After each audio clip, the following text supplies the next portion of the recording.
Maryland Delegate Mike Smigiel now joins us. Delegate Smigiel, thanks for Smigiel. Excuse me, I don't know why I keep wanting to call you Smigiel. Delegate Smigiel, thanks for joining us. My pleasure.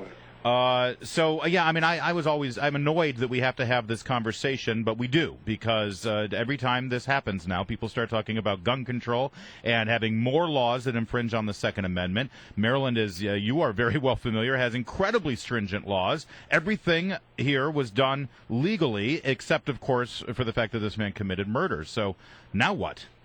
Well, you're correct. It's easy to protect the Constitution when it's not under attack, and to begin with, my prayers are with the families and the loved ones of those who lost in this tragedy. I'm a father of a 21-year-old and an 18-year-old. I can't imagine the grief they're going through.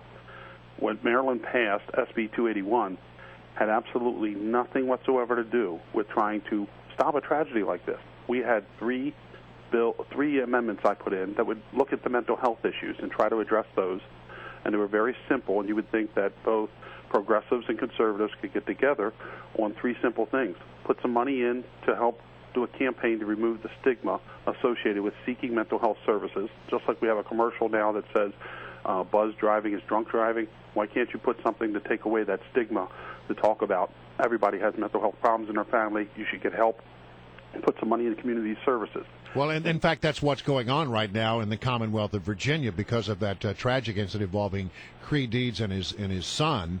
They are looking at trying to do something about mental health laws. But let's just go back for a moment and talk about the governor's gun proposal. He came out and said, look, we need to have more stringent gun laws here in this country. And so he put through this thing. It sailed right through the old legislature with record votes. And what was the outcome of that? Have there ever been more guns in the state of Maryland than there are right now? No, he about quadrupled the amount of firearms because people wanted to, use their Second Amendment rights. And what he did take out of the bill, what was taken out, was the only thing that would have punished a bad guy with a gun. That would have said, if you use a firearm in the commission of a crime, no good time credits, no parole, no probation, serve the time that you're given. They took that out. The only things that were in that bill were to punish law-abiding citizens or to set them up to become criminals by making it so hard to be able to comply with the law. There's nothing to punish the people who are going out and committing these crimes. They're not the people who register. Delegate Smigiel, let's go back here. You said that you added amendments there that would specifically funnel some state funds to some more investigation and assistance for people who have mental health issues. We don't know anything about this guy. Police have released that he wrote in his journal that he was very unhappy with life in general. Obviously, there's something going on with him mentally because he decided to take a shotgun to a mall and start shooting people. What kind of response did you get from gun control proponents when you said, hey, maybe we should look at mental health issues here? Well, as I said, I put in three amendments, and they voted them all down because they voted down putting money into community services. So when we dumped the people out of long-term institutions in the 80s, we put them in the communities with the promise they'd be able to get mental health services locally. They can't. Now they're homeless or they're in jail. So that when they do have a problem, you go into an emergency room, you get a handful of meds, 48 hours, you're back on the street with no kind of services. And we said, let's give money to Medicaid or the doctors to see these people. Doctors don't want to see them, psychiatrists, because they can't get paid. So if you made it so that they could get paid, they could have the services at least available for them. Maryland could do very easily become a point of sale state. You go to Pennsylvania, in 7 seconds, we check your background, and we get a full background check. In Maryland, it's taking over 120 days to do a background check because they intentionally go through a bunch of things that are unnecessary and duplicative, and there's 17 different databases that are searched. And am I correct that the mall in Columbia is designated as a gun-free zone? Yes, sir. And I worked in mental health, paying my way through law school, and I can tell you that just because somebody has a mental health problem does not mean they're not smart. These people, as you've seen repeatedly, why do you think they go to the places that are designated gun-free zones? Because they're less likely to face resistance.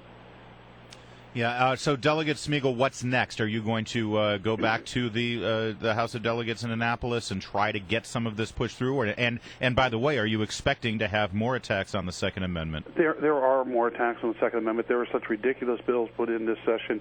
There was a bill that mandated in your own home you must retreat. You cannot stand and defend your family in your home. There was another bill to put in a chip into every single firearm that exists so they could trace them. It makes no sense whatsoever. People who don't understand firearms should not legislate about firearms. So we put in bills to try to fix some of the problems that came out of SB 281 because it was done so quickly and it was done without any understanding of the repercussions that were going to come out of that. Can you crystallize very quickly for us in just about 30 seconds what you want to see done in terms of mental health in Maryland? Absolutely. Let's just put some money into telling people seek the services. That it's not there's nothing wrong with going to getting mental health services. There was a big stigma attached to it, and if you could get people to be willing to go and then make it available, put some money in the community. There's no lobbyist out there saying, they don't have a strong lobby saying help people with mental health. But we see the repercussions, and then we just turn our back on it and, wait till the next time it happens. So if you put the money in and you made a real effort towards making sure that people had these problems, didn't have access to the firearms, Maryland doesn't even use the NICS system or report its people who have mental health problems to the federal government. So somebody can walk out of Maryland, go to Pennsylvania, buy a firearm, come back here, because when they do the check, they don't find out that the term that they use is mental defective. All right. Virginia has 100,000. Maryland has about 30. Delegate Mike Smigiel, thanks so much for joining us today.